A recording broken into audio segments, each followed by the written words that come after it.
Shalom saudara yang dikasihi, di dalam nama Tuhan Yesus Kristus. Selamat malam, salam sejahtera untuk kita semua, dimanapun saudara-saudara berada. Selamat berjumpa kembali dalam renungan malam hari ini. Kiranya damai dan sukacita oleh Roh Kudus melimpah dalam hati dan kehidupan saudara semua. Dan semoga saudara semua dalam keadaan sehat selalu. Sebelum kita mendengarkan renungan firman Tuhan, mari sama-sama kita berdoa. Bapa kami dalam kerajaan sorga, Bapa yang baik, ajaib, dan penuh kasih karunia. Bapa yang kami muliakan, di dalam nama Tuhan Yesus Kristus. Kami mengucap syukur Tuhan, oleh karena pertolongan-Mu di sepanjang hari ini, kami boleh dimampukan Tuhan untuk melewati hari ini, untuk melakukan tugas dan tanggung jawab kami, melakukan segala aktivitas kami. Dengan pertolongan Tuhan, terima kasih ya Tuhan. Pada saat ini kami kembali akan merenungkan firman-Mu. Berbicaralah kepada kami, urapi kami, jamah hati kami, supaya kami mengerti akan maksud firman-Mu. Terima kasih Tuhan. Dalam nama Tuhan Yesus Kristus, kami berdoa. Amin. Saudara yang terkasih, ayat yang menjadi rema renungan kita hari ini terambil dari Habakuk 3 ayat yang ke-18 sampai 19. Habakuk 3 ayat 18 sampai 19. Namun aku akan bersorak-sorak di dalam Tuhan, beria-ria di dalam Allah yang menyelamatkan aku. Allah Tuhanku itu kekuatanku, Ia membuat kakiku seperti kaki rusa, Ia membiarkan aku berjejak di bukit-bukitku. Saudara yang dikasihi Tuhan Yesus Kristus, para ilmuwan mempelajari resiliensi atau daya tahan, yaitu dari 16 peradaban di berbagai belahan dunia, seperti kawasan Yukon dan pedalaman Australia. Mereka menganalisis ribuan tahun catatan arkeologi serta menelusuri dampak kelaparan, peperangan, dan perubahan iklim yang terjadi pada rentang waktu tersebut. Satu faktor menonjol yang mereka temukan adalah frekuensi kemunduran yang dialami peradaban tersebut. Sekilas, hal ini mungkin tampak melemahkan komunitas tersebut, namun para peneliti justru menemukan yang sebaliknya. Komunitas yang sering menghadapi kesulitan cenderung lebih tahan banting, dan mampu pulih lebih cepat dari tantangan di masa depan. Tampaknya, tekanan dan stres dapat membentuk resiliensi. Nabi Habakuk memahami arti resiliensi.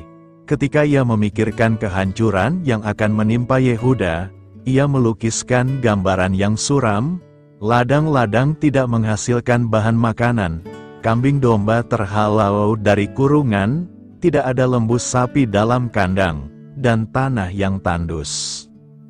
Namun di tengah lenyapnya kemakmuran duniawi, sang nabi menyatakan, "Namun aku akan bersorak-sorak di dalam Tuhan, beria-ria di dalam Allah yang menyelamatkan aku."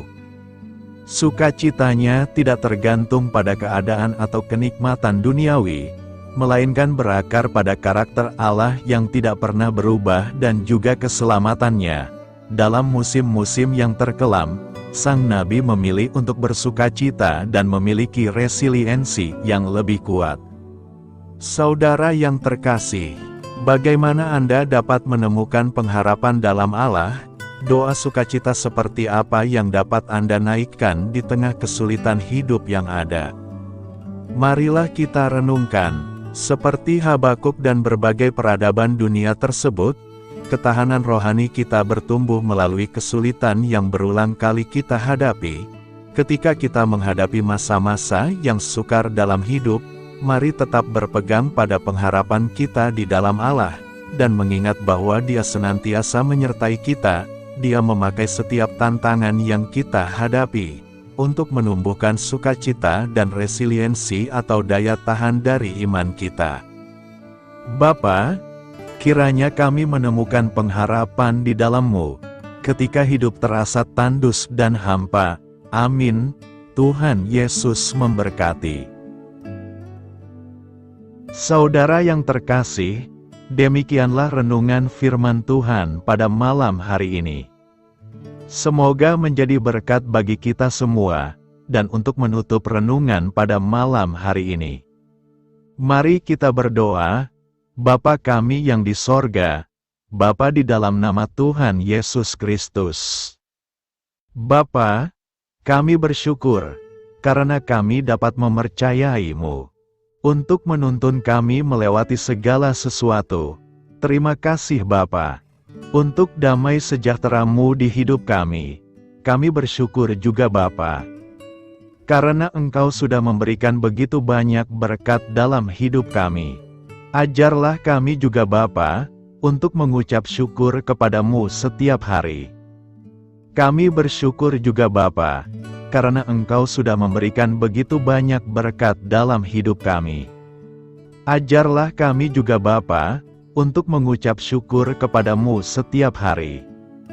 Kami bersyukur juga Bapa, atas pertolongan-Mu, penyertaan-Mu, juga atas berkat-Mu. Kami berbahagia dan bersyukur atas kebaikan Tuhan di dalam hidup kami. Terima kasih untuk penyertaan Tuhan di sepanjang hari yang telah kami lewati. Hingga pada malam hari ini, kami boleh bersyukur lagi di hadapan Tuhan. Melalui doa dan renungan pada malam hari ini, terima kasih buat firman-Mu pada hari ini ya Tuhan. Kami mau selalu belajar dan terus belajar tentang firman-Mu. Firman-Mu yang menguatkan dan meneguhkan iman kami. Firman-Mu yang mengubahkan hidup kami. Kami mau melakukan firman-Mu ya Tuhan. Di sepanjang hidup kami, agar kami tetap kuat berjalan bersama dengan Engkau. Terima kasih ya Tuhan, buat kesempatan hidup yang masih Engkau berikan. Kami mau pakai untuk hormat dan kemuliaan nama-Mu. Kiranya Engkau terus memberkati kehidupan kami, keluarga kami, sanak saudara kami, daerah tempat tinggal kami, bangsa dan negara kami, pemerintah-pemerintah kami. Biarlah semuanya dalam perlindungan-Mu ya Tuhan, dan jadilah sesuai dengan kehendak-Mu yang terbaik di dalam hidup kami. Ya Tuhan, hamba berdoa untuk saudara-saudaraku yang sudah mendengarkan renungan hari ini. Biarlah yang saat ini sedang mengalami sakit penyakit, pergumulan masalah, kebutuhan ekonomi. Kiranya Engkau jamah, sembuhkan dan pulihkan, berkati perekonomian mereka, serta berikan jalan keluar di setiap pergumulan masalah yang sedang mereka hadapi. Dan ajarlah kami, ya Tuhan, untuk selalu berharap dan percaya sepenuhnya kepada Tuhan Yesus. Pada malam hari ini, ya Tuhan, kami akan beristirahat dalam tidur kami. Kiranya Engkau sertai dan lindungi kami di sepanjang malam ini, sehingga kami boleh bangun besok pagi, dengan tubuh yang sehat, kuat, serta diberkati Tuhan. Terima kasih Tuhan. Inilah yang menjadi doa dan permohonan kami. Dalam nama Tuhan Yesus, kami berdoa. Amin.